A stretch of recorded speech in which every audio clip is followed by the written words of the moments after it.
Kaya ko pa ba? Ilalaban ko pa ba? Maabot ko pa kaya? Ang mga pangarap na minsan kong binuo, hinahabi sa bawat taon ng aking pag-aaral. Bakit parang ang tagal?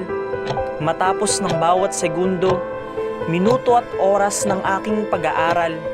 Hanggang kailan pa ba ito magtatagal? Bakit parang ang hirap? Ang hirap abutin ng mga pangarap.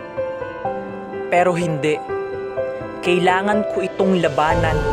Baon ko ang mga pangarap sa bawat nagdaan. Kasama ko ang mga taong nagtitiwalang lubos sa aking kakayahan. Susulong ako. Hindi ko hahayaang madaig na mga problema kagaya nito. Kakulangan sa pera, kagamitan, mga bagay na kinakailangan sa online class, makabagong sistema ng pag-aaral sa kasalukuyan.